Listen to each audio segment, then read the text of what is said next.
I want to tell you about the first time I had 4-figure paydays hitting my iPhone notifications from a found money partnership.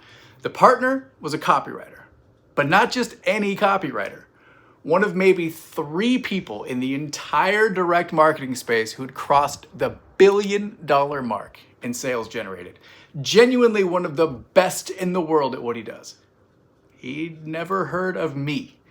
I'd bought one of his products, I used it, I genuinely thought it was exceptional.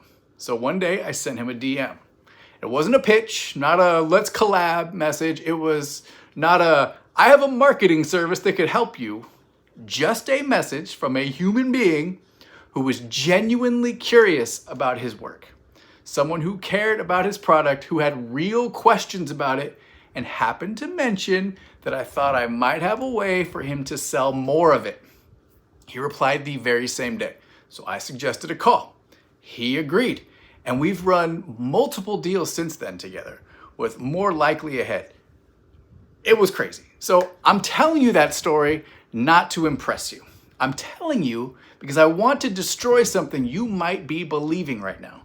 The idea that you need to already know someone before they'll take you seriously. The idea that you need a track record or warm intro or a mutual connection. The idea that the really successful people are somehow off limits. One of the 3 most successful copywriters on the planet replied to a cold DM from someone he had never met because that person showed up like a human being, not a marketer.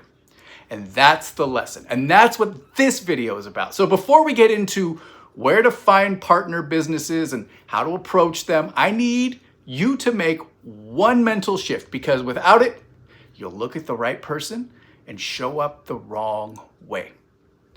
Most people in marketing have been trained to think of themselves as service providers, copywriter, agency, a consultant, someone who gets hired to do a job. That identity is what makes outreach feel like begging, and business owners can smell it. So here's the shift. You are not a service provider. You are an investor. You are a producer. Think about how movies get made. The producer doesn't write the screenplay, doesn't run the camera, do craft services.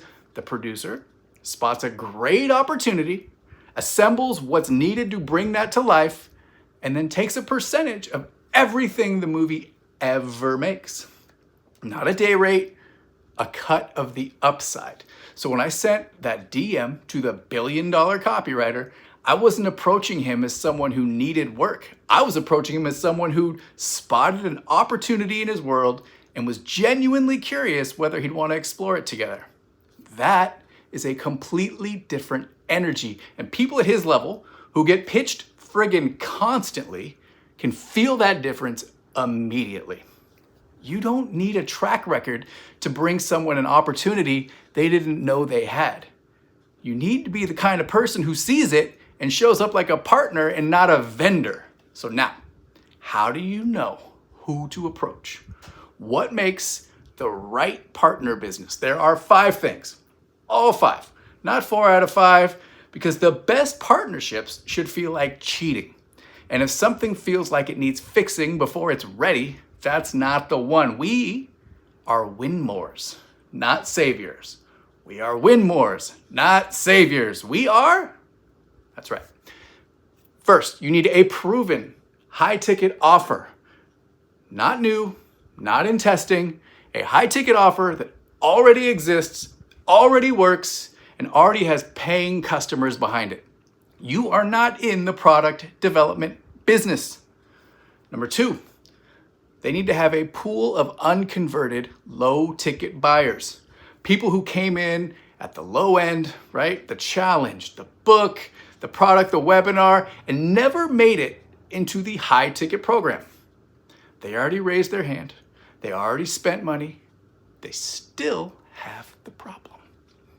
The gap between where they are and where they haven't gone yet, that right there, my friend, that is your found money.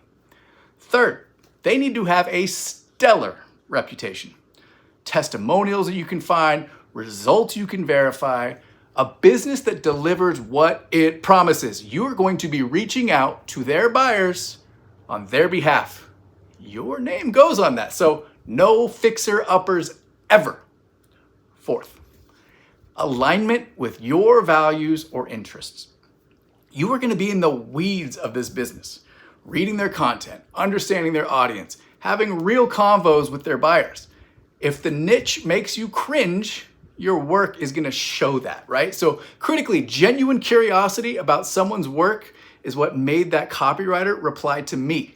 You can't fake that. So pick partners whose work you actually find interesting. Crazy idea. Number 5, timing in the market. Is this a problem that people are actively and urgently trying to solve right now? Present day pain with present day buyers spending money on it.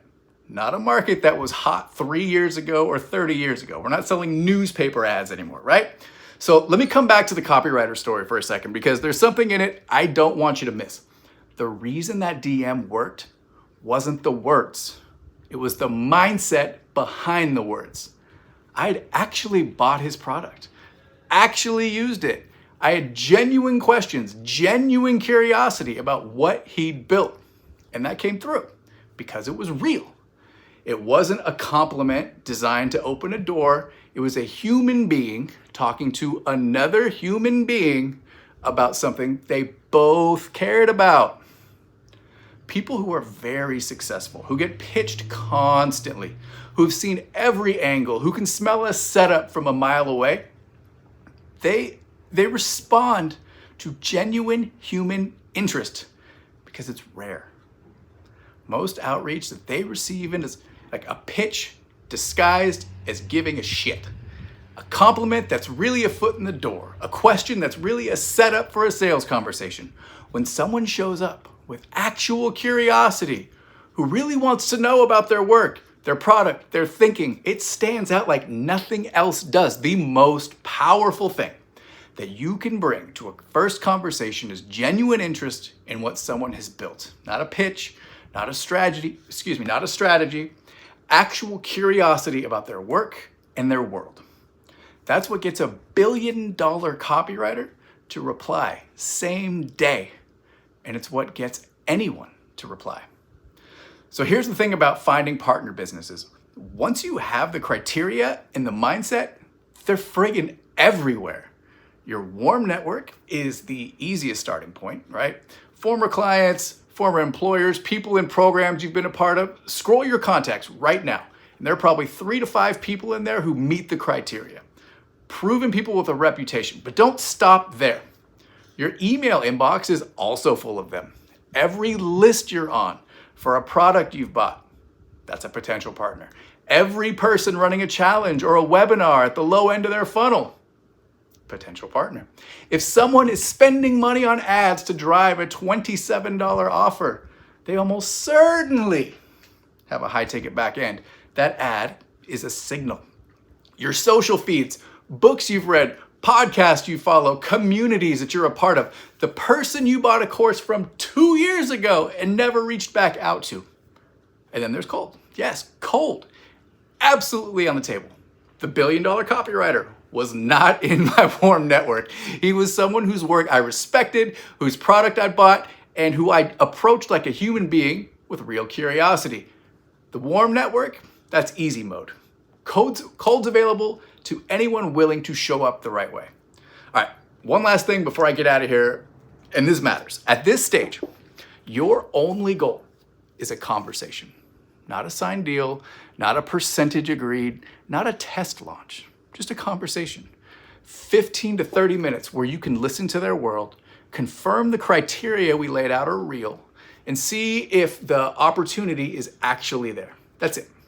When you walk into that conversation as a producer who spotted something interesting in their business, not as a vendor looking for work, the whole dynamic shifts. You're not the one who needs something. You're the one who found something. In the next video, I'm going to show you what to say in that conversation, the framing, the philosophy, and why the right approach makes it almost impossible for a qualified business to say no. So here's your one action from this video. Make the list. Scroll your contacts, your inbox, your feeds. Write down every person, every business that has a proven high ticket offer, a pool of buyers who haven't all converted yet, which is every one of them, and people who have a reputation that you'd feel good putting your name next to. Don't overthink it. You're just making a list. All right, here's the thing. Subscribe so that you can catch the next video. What to actually say when you get on that call. And if you want the full system, the vetting process, the sourcing pipeline, the approach frameworks, that's all inside $1 Million List Leverage. There's always going to be a link for that in the description. I just want you to win.